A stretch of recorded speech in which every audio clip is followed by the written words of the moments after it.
Hello दोस्तों, स्वागत है आपका हनु ग्लोबल स्टडीज़ के इस मंच पर। और हम लोग आपकी उत्तराखंड में होने वाली सभी प्रतियोगी परीक्षाओं के लिए उत्तराखंड सब्जेक्ट के एक यूनिट भूगोल पर कार्य कर रहे हैं।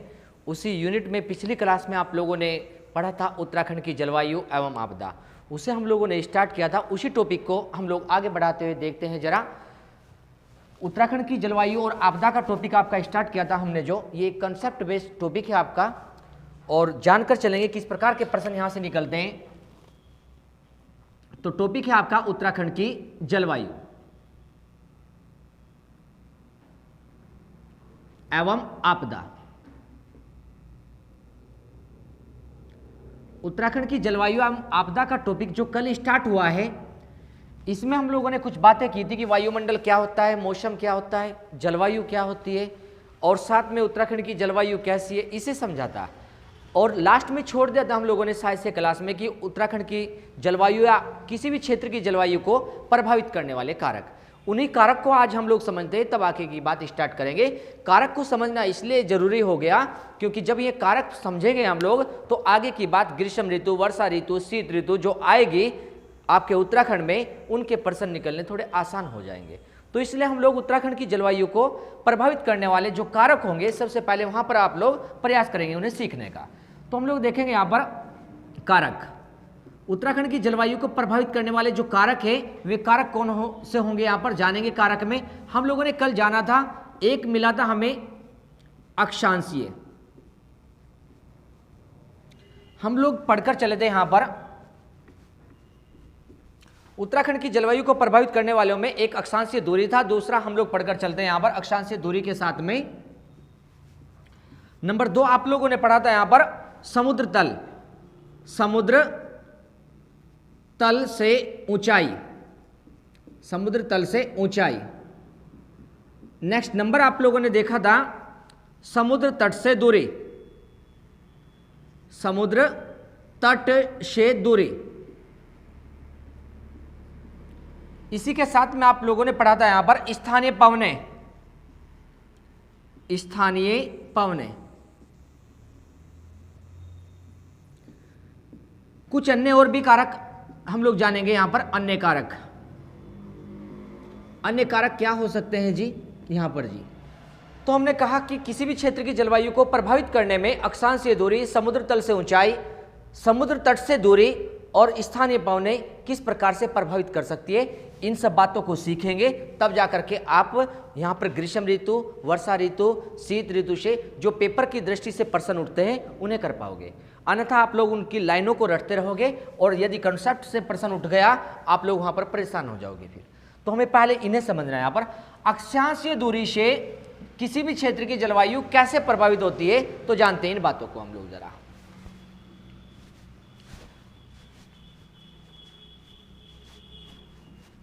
आप लोग जानते हैं कि अक्षांश रेखाएं कैसी होती है और देशांतर रेखाएं कैसी होती है, ये आप लोग जानते हो पहले से ही, लेकिन फिर भी बता रहे हम लोग, आप लोग ध्यान देना जरा। ये ग्लोब है और जो लेटी हुई रेखा थी ये, इसे अक्षांश रेखा कहते हैं। ग्लोब पर लेटी हुई रेखा को अक्षांश रेखा कहते हैं। अगर इस ग्लोब पर बिल्कुल बीच में रेखा खींच दे हम लोग इस प्रकार से, तो इस अक्षांश रेखा ने इसे दो भागों में बांट दिया ग्लोब को। एक नॉर्थ वाला पार्ट है उत्तरी भाग और एक साउथ वाला पार्ट है दक्षिणी भाग। ये बीचों बीच से जो रेखा खींची गई है इसे कहेंगे 0 डिग्री अक्षांश रेखा। 0 डिग्री अक्षांश रेखा कहे या कहेंगे भूमध्य रेखा, भूमध्य रेखा कहे इसे। 0 डिग्री अक्षांश रेखा कहे या भूमध्य रेखा के नाम से जानकर चलेंगे यहां पर। इसी के साथ में जाने कि अक्षांश रेखा किस प्रकार से किसी क्षेत्र की जलवायु को प्रभावित करती है। हम लोग देखें यहां पर कि इस अक्षांश रेखा से यदि चले 1, 2, 3 ऐसे करते हुए 90 डिग्री ऊपर पड़ेगा। दक्षिण में भी 1, 2, 3, 4 ऐसे करते हुए लास्ट तक 90 डिग्री पड़ेगा। तो 0 के उत्तर में भी 90 है, 0 के दक्षिण में भी 90 है। और 0 के उत्तर में जब हम लोग देखते हैं ऐसे ही करते हुए 23.5 भी आता है, एक 23.5 डिग्री, 23.5 डिग्री अक्षांश, और दक्षिण में भी 23.5 डिग्री अक्षांश आता है। इसी प्रकार 0 से दक्षिण में 23.5 डिग्री अक्षांश। लेकिन उत्तर में जो 23.5 डिग्री अक्षांश है उसे कहते हैं कर्क रेखा, और दक्षिण में जो 23.5 डिग्री अक्षांश है उसे बोलकर चलते हैं यहां पर जी मकर रेखा। इसे बोलते हैं मकर रेखा। कर्क रेखा उत्तर में है और मकर रेखा दक्षिण में है, ये हम लोग जानते हैं। तो इसका हम लोग देखते हैं अक्षांश, ये जो क्षेत्र पड़ेगा इसका जलवायु पर क्या प्रभाव है। आप लोग देखना जरा कि जो सूर्य की किरणें हैं ग्लोब पर, हमारे सूर्य की किरणें इस क्षेत्र में 0 से 23.5 डिग्री उत्तर, 0 से 23.5 डिग्री दक्षिण तक, कभी ना कभी किसी ना किसी समय पर किसी ना किसी मंथ में हम लोग देखेंगे सूर्य की किरणें सिर पर चमकती है, सीधी चमकती है सूर्य किरणें, वो चाहे जनवरी हो, जून हो, मई हो, कोई भी माह हो। हमने कहा आप लोग देखते हो कि उत्तराखंड में या हम लोग कहें उत्तर भारत में कि आप लोग देखोगे कि जून माह के आसपास सूर्य की किरणें आपके सिर पर दिखती है बिल्कुल, और बहुत ज़्यादा गर्मी होती है, बहुत ज़्यादा गर्मी देखने को मिलती है उस समय। हम लोग देखते हैं जरा, तो यहाँ पर हम लोग देखकर चलते हैं कि सूर्य की किरणें लगभग हम लोग देखें यहाँ पर कि अधिक तापमान देकर चलती है इस क्षेत्रों में 23.5 डिग्री उत्तर तक और 23.5 डिग्री दक्षिण तक अधिक तापमान रहता है सूर्य की किरणों का। इस अधिक तापमान के कारण अगर हम लोग देखें यहाँ तक तो सीधी रेखाएं पड़ती है, इससे ऊपर यदि हम लोग चलते हैं यहाँ पर तो इससे ऊपर हम लोग देखें 66.5 डिग्री भी पड़ता है, इससे ऊपर चले हम लोग यहाँ पर तो 90 डिग्री भी पड़ता है, 66.5 डिग्री भी पड़ता है। ऐसे ही दक्षिण में 66.5 डिग्री पड़ता है, दक्षिण में भी 66.5 डिग्री पड़ता है। जितना हम लोग यहाँ पर 23.5 से ऊपर 23.5 से नीचे चलते रहेंगे, या 0 से ऊपर को चले या 0 से नीचे को चले, तो तापमान घटता चला जाएगा। हम लोग देखें जितना भी ऊपर जाएंगे आप लोग तापमान में कमी होती जाएगी, जितना भी 0 से इधर चलेंगे साउथ की ओर को हम लोग तापमान में कमी होती चली जाएगी। तो 0 से लेकर 23.5, 0 से लेकर 23.5 दक्षिण और उत्तर में अधिक तापमान बना रहता है, अधिक तापमान बना रहता है। कहने का अर्थ समझना कि अक्षांश से दूरी जितनी बढ़ती चली जाएगी तापमान कम होता चला जाएगा, और 90 के आसपास जाकर तो हम लोग देखेंगे शीत बर्फ जमा हुआ मिलता है 90 के आसपास जाकर जी। इधर 90 के आसपास जाकर हम लोग देखें यहाँ पर भी शीत जमा हुआ मिलता है, बर्फ जमा हुआ मिलता है। तो यहाँ पर हम लोग कहेंगे शीत ध्रुव उत्तर में है और शीत ध्रुव दक्षिण में भी है। तो 90 के आसपास जाकर के तापमान में कमी हो रही है यहाँ पर जी।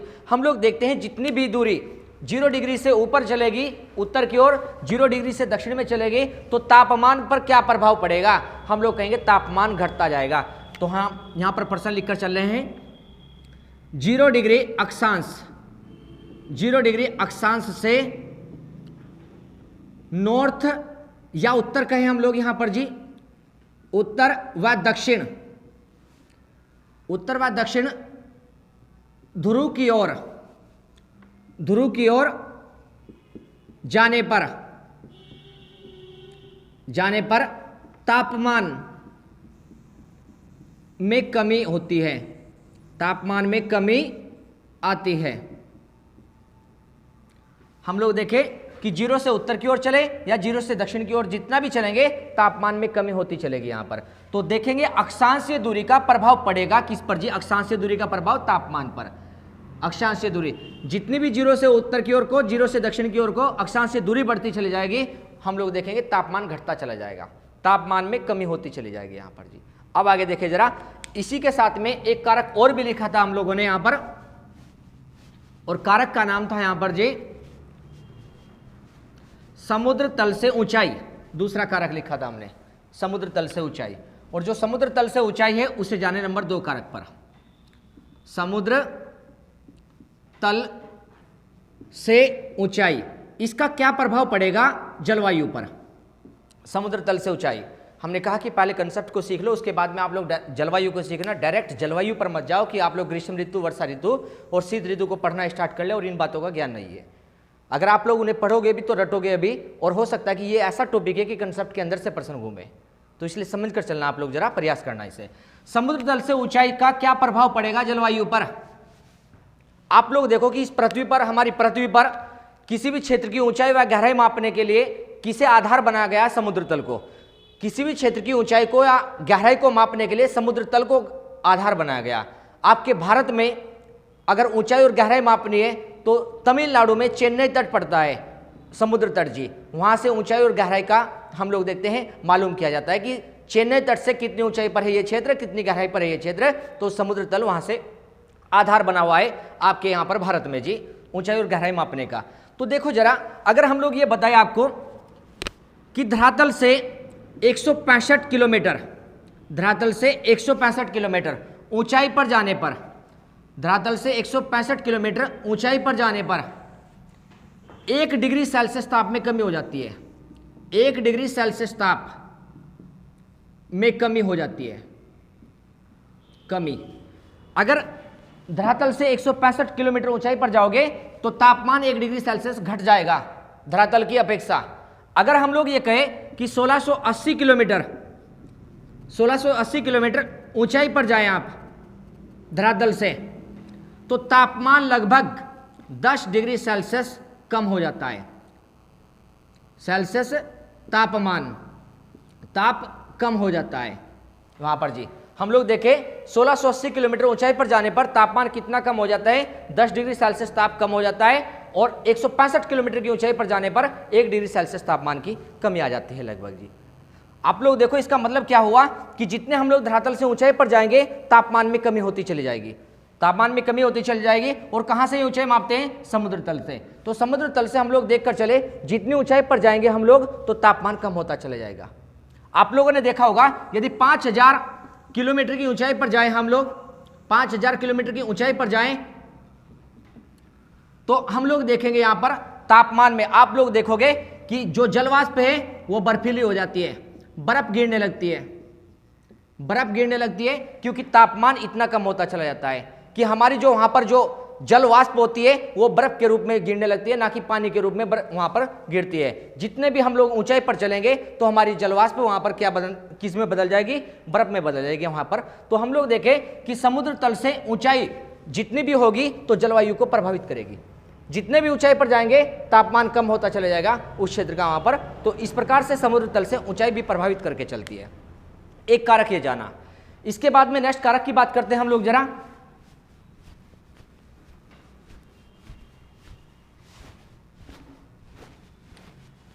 जलवायु को प्रभावित करने वाले में नेक्स्ट कारक देखें जरा। एक कारक है समुद्र तट से दूरी। मुख्य कारक बता रहे केवल जो आवश्यक है, पेपर में हम लोग देखें यहां पर जो आवश्यक पड़ेंगे। समुद्र तट से दूरी, क्या समुद्र तट से दूरी भी जलवायु को प्रभावित करेगी?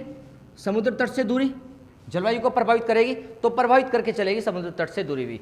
कैसे प्रभावित करेगी समझते हैं उसे। आप लोग जानते हो कि यह पृथ्वी है।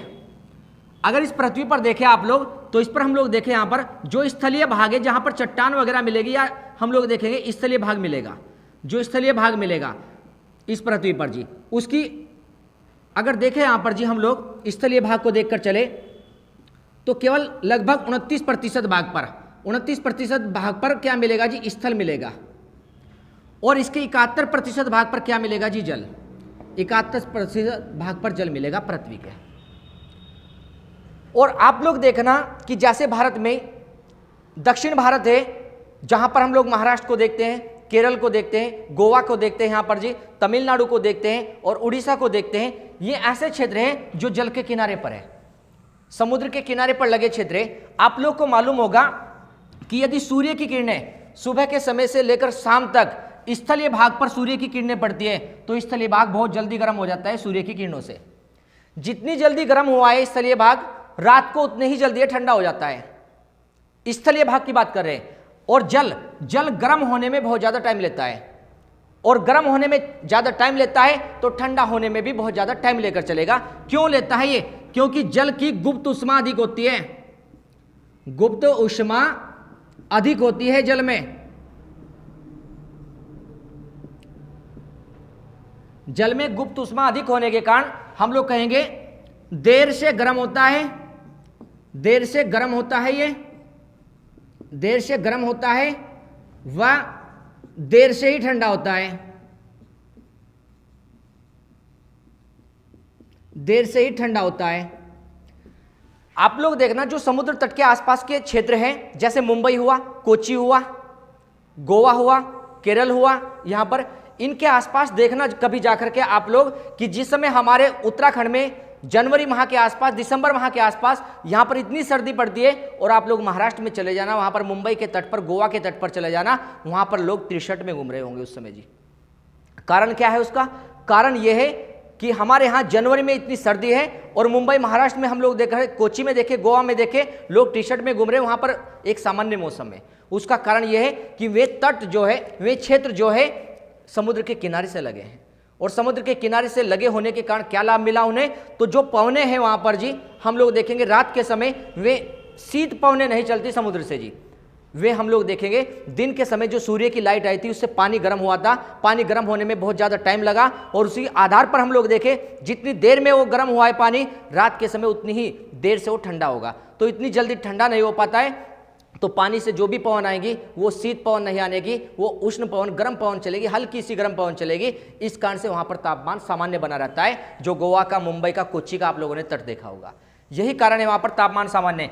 तो हम लोग देखें कि समुद्र तट से जो जितनी दूर होगा वहां पर अगर देखें तो स्थल होगा। आप लोग देखो राजस्थान में देखो कि स्थलीय भाग है, दिन के समय रेत इतना गर्म हो जाता है कि वहां पर लू जैसी पवन चलती है और रात के समय वही रेत बहुत जल्दी ठंडा हो जाता है। अगर हम लोग देखें राजस्थान जैसे क्षेत्र में हम लोग देखें दिन में तापमान अगर देखें हम लोग तो देखें यहाँ पर 30 डिग्री से लेकर के 40 डिग्री सेल्सियस तक तापमान पहुंच जाता है दिन में, और रात में देखें तो रात में देखो यहाँ पर 5 डिग्री सेल्सियस तक तापमान आ जाता है रात में। और यहाँ पर देखो जरा जो ये क्षेत्र मिलेगा, यहाँ पर कोच्चि क्षेत्र मिलेगा, मुंबई क्षेत्र हम लोग देखें यहाँ पर कि दिन के समय यदि इनका तापमान यहाँ पर जी हम लोग देखें 30 डिग्री सेल्सियस रहा या यहाँ पर 35 डिग्री सेल्सियस रहा, तो रात के समय यहाँ पर देखें ये दिन में तापमान है और रात के समय कितना रहेगा। यहाँ पर अगर बात करें हम लोग रात के समय देखने को मिलेगा यहाँ पर कितना अंतर, हम लोग कहेंगे 20 डिग्री सेल्सियस या कहेंगे यहाँ पर 22 डिग्री सेल्सियस, 20 से 22 डिग्री सेल्सियस। तो तापमान में दिन और रात में बहुत कम अंतर आया और यहाँ के दिन और रात के तापमान में बहुत ज़्यादा अंतर आया। तो हम लोग देखेंगे स्थलीय भाग में तापांतर बहुत अधिक है, स्थलीय भाग में तापांतर बहुत अधिक है। और यहां पर देखो जो जलीय भाग है, तापांतर बहुत कम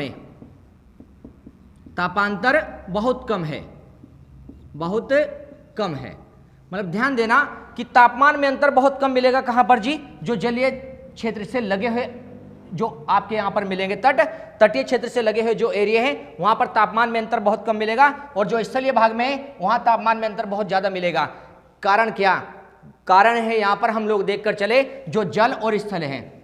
सूर्य की किरणें स्थल को बहुत जल्दी गर्म करती है तो बहुत जल्दी ठंडा भी हो जाता है, सूर्य की किरणें जल को बहुत देर में गर्म करती है तो बहुत देर में ही ठंडा होता है। यही कारण है कि जल से जब पवन चलेंगी वहां पर जी तो हम लोग देखेंगे शीत पवन नहीं हो पाती है वहां पर जी, वे उष्ण पवन निकलती है वहां पर।